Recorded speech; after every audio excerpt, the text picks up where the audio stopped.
58 जागा जिंकलेल्या आहेत, त्यामुळे त्यांची उपयुक्तता अधिक आहे यावर शरद पवारांचा चाणाक्ष डोळा असू शकतो. काय राजकारण आहे? साधी गोष्ट आहे. शरद पवार कुणाशीही शत्रुत्व घेत नाही याचा अर्थ हा आहे त्यांची नजर ही पुढच्या राजकारणाकडे होत असते. त्यामुळे उद्या कदाचित माहित नाही शरद पवार आणि शिंदेची युती होऊ शकते, शरद पवार अजित पवारांची युती होऊ शकते. खाली भांडणारे कार्यकर्ते मात्र मूर्खात निघतात, जनता मूर्खात निघते. हा एक वेगळा मुद्दा आहे लक्षात घ्या. शरद पवार अदानीला भेटतात. महाविकास आघाडी विधानसभा निवडणुकीत अदानी हा महत्वाचा मुद्दा करते. अदानीला धारावी द्यावं की नाही यावर प्रश्न विचारते आणि शरद पवार एकही शब्द उच्चारत नाहीत या मुद्द्यावर. आज आपण चर्चा करणार आहोत शरद पवार आणि एकनाथ शिंदे यांच्या नव्याने उफाळून आलेल्या प्रेमाची. या प्रेमामुळे महाराष्ट्राच्या राजकारणामध्ये एक छोटंसं वादळ निर्माण झालेलं आहे. तुम्ही आजच्या वृत्तपत्रामध्ये वाचलं असेल किंवा टी व्ही चॅनलवर ऐकलं असेल की काल दिल्लीमध्ये शरद पवारांच्या हस्ते एकनाथ शिंदे यांचा सत्कार करण्यात आला आणि एकनाथ शिंदेना महादजी शिंदे यांच्या नावाचा पुरस्कारही देण्यात आला. शरद पवारांनी एकनाथ शिंदेंचा सत्कार केल्यामुळे अर्थातच उद्धव ठाकरे नाराज झाले. संजय राऊत यांनी आज सकाळी आपल्या पत्रकार परिषदेत कधी नव्हे ती शरद पवारांवर कठोर टीका केली. शरद पवारांविषयी आदर आहे, पण त्यांनी एकनाथ शिंदेंचा सत्कार करायला नको होता असं राऊत स्पष्टपणे म्हणाले. एकनाथ शिंदे हे महाराष्ट्राचे शत्रू आहेत, त्यांचा शरद पवारांनी सत्कार करून कसं चालेल असाही प्रश्न त्यांनी विचारला. आणि वर शरद पवारांचं राजकारण आहे हे आपल्याला माहिती आहे, आम्हालाही राजकारण कळतं असं त्यांनी शरद पवारांना सुनावलं. उद्धव ठाकरे यांच्या नाराजीमुळे आणि राऊत यांच्या या प्रतिक्रियेमुळे अर्थातच शरद पवारांच्या राष्ट्रवादी काँग्रेस पक्षाचे नेते नाराज झाले आणि त्यांनी नेहमीप्रमाणे सारवासारव करायला सुरुवात केली. शरद पवार कोणाला शत्रू मानत नाही, शरद पवार हे सुसंस्कृत नेते आहेत वगैरे वगैरे वगैरे नेहमीप्रमाणे. सुसंस्कृतपणा म्हणजे काय आणि दुटप्पीपणा म्हणजे काय, ढोंगीपणा म्हणजे काय याची एकदा महाराष्ट्राच्या राजकारणामध्ये व्याख्या करण्याची वेळ आली असं मला वाटतं. एकनाथ शिंदेंचा सत्कार शरद पवारांनी केल्यामुळे उद्धव ठाकरे चिडले यात आश्चर्य काहीच नाही आहे. आश्चर्य हे आहे की अशा प्रकारचा सत्कार आपण केला तर त्याचे महाविकास आघाडीवर महाराष्ट्रात काय परिणाम होतील हे माहीत असून सुद्धा शरद पवारांनी हा सत्कार केलेला आहे. एकनाथ शिंदे यांचं राजकारण हे गद्दारीचं राजकारण आहे. अजित पवारांचं राजकारण सुद्धा गद्दारीचं राजकारण आहे असं शरद पवार आणि उद्धव ठाकरे महाराष्ट्राच्या जनतेला लोकसभा निवडणुकीपासून विधानसभा निवडणुकीपर्यंत सांगत होते. जर आता शरद पवार एकनाथ शिंदेंचा दिल्लीत सत्कार करत असतील आणि त्यांना महादजी शिंदे नावाच्या एका शूर योद्ध्याच्या नावाचा पुरस्कार देत असतील तर एकनाथ शिंदे यांचं कर्तृत्व शरद पवारांना मान्य आहे असा त्याचा अर्थ होतो.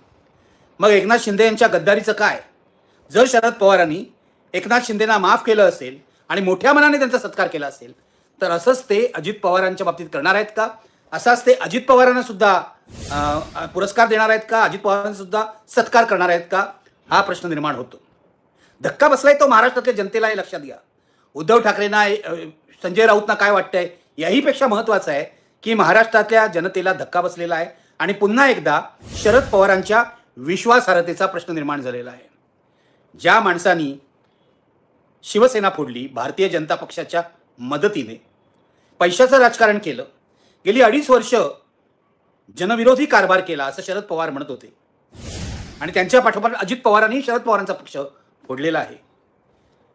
त्या माणसाच्या राजकारणावर हा पुरस्कार देऊन शरद पवारांनी शिक्कामोर्तब केलेलं नाही का असा प्रश्न विचारला जातोय. आणि त्यांना मतं देणाऱ्या, महाविकास आघाडीला मतं देणाऱ्या लोकांच्या मनामध्ये अनेक प्रश्न निर्माण झालेले आहेत की असं होणार असेल तर आम्ही केलेल्या विरोधाला अर्थ काय? कार्यकर्त्यांच्या मनात सुद्धा हा प्रश्न असेल की नेते वरच्यावर संगनमत करतात, नेते वरच्यावर हात मिळवणी करतात, आम्ही मात्र खाली मैदानात भांडत राहतो, अंगावर पोलीस केसेस घेतो, अडचणीत येतो, आमचं कुटुंब अडचणीत येतं, त्यावेळेला आम्हाला कोणी विचारत नाही, मात्र वरच्यावर असे पुरस्कार देऊन एकमेकाला प्रमोट करण्याचा उद्योग केला जातो. हा आरोप खरा आहे. एक प्रकारे ही महाराष्ट्रातल्या जनतेशी सुद्धा फसवणूक आहे असं म्हणायला पाहिजे. शरद पवारांनी याचा खुलासा केला नाही आणि ते पुढेही करतील असं मला वाटत नाही. कारण शरद पवारांचं सगळं राजकारणच असं राहिलेलं आहे.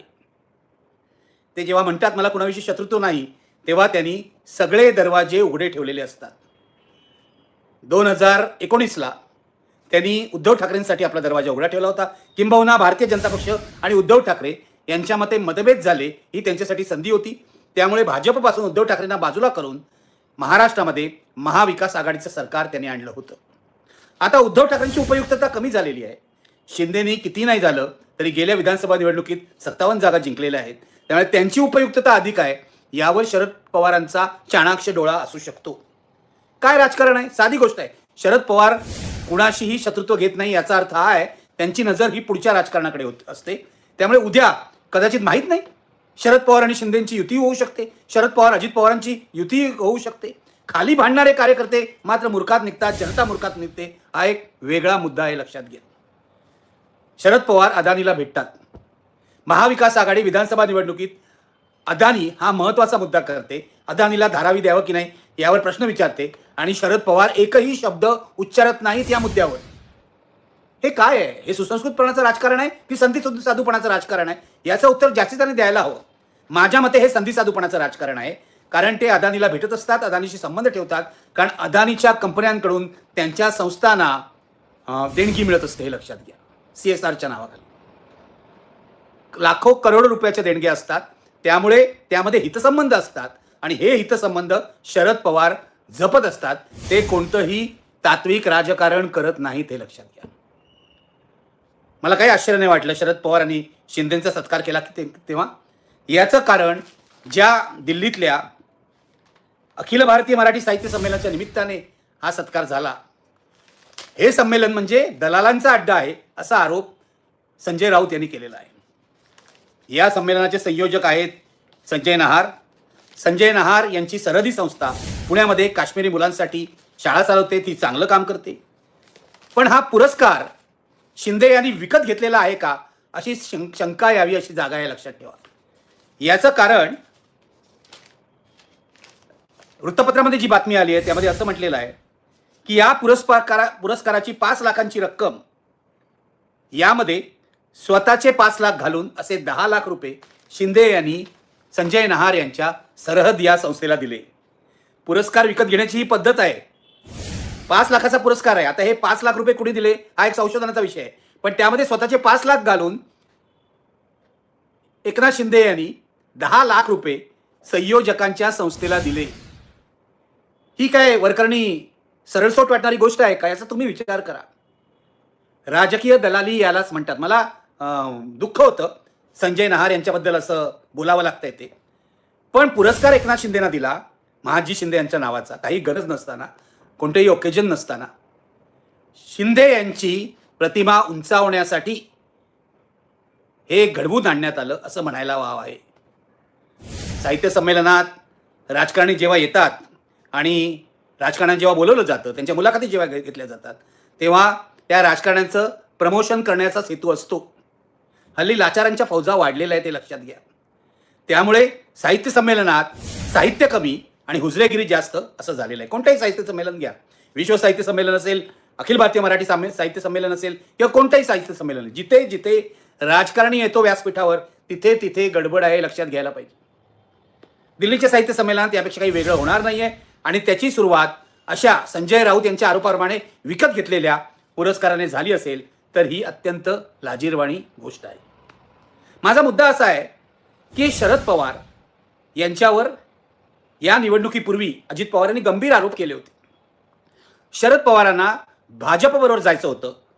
2013 साली 17 साली अशा प्रकारच्या गाठीपटी झाल्या होत्या आणि एका बैठकीला तर अदानी सुद्धा हजर होते असा आरोप अजित पवारांनी जाहीरपणे केला होता. या आरोपावर लोकांनी विश्वास ठेवला नव्हता असं स्पष्टपणे म्हणता येत नाही. पण एकच गोष्ट होती की हे सगळं जरी झालं, शरद पवारांनी सगळ्यांशी असे पूल बांधणं, ब्रिज बांधणं किंवा संवाद करणं चालू ठेवलं तरी शरद पवार आजवर अधिकृतपणे भाजपबरोबर गेलेले नाहीत, ही वस्तुस्थिती आहे. शरद पवारांनी भाजपशी पडद्यामागे संधान बांधलंय का?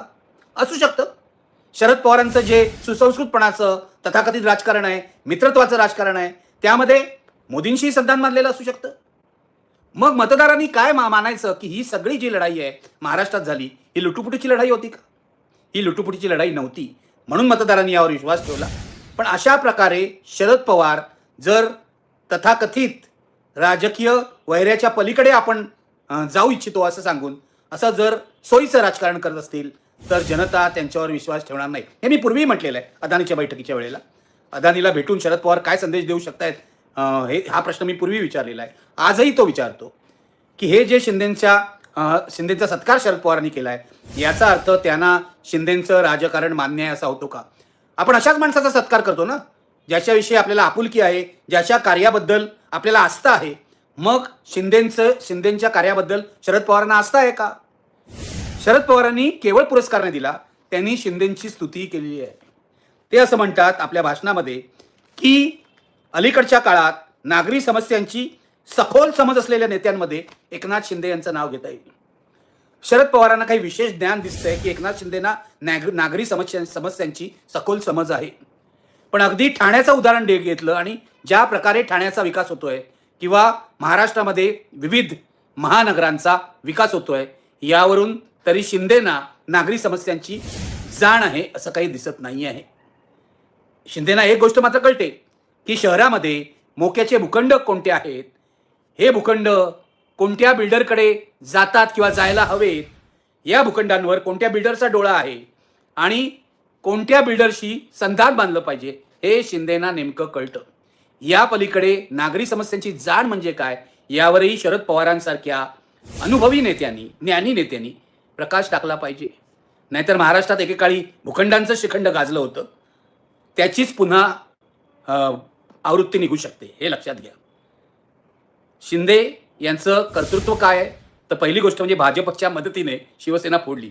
उद्धव ठाकरेंचा आशीर्वाद त्यांच्या डोक्यावर नसता ते आजपर्यंत जिथे आले तिथे आले नसते. त्यांनी भाजपच्या मदतीने शिवसेना फोडली, हिंमत दाखवली आणि पैशाचं खोक्यांचं राजकारण करून सरकार पाडलं उद्धव ठाकरेंचं. हेच कर्तृत्व आहे. शरद पवारांनी अशा राजकारणाला आतापर्यंत विरोध केला होता.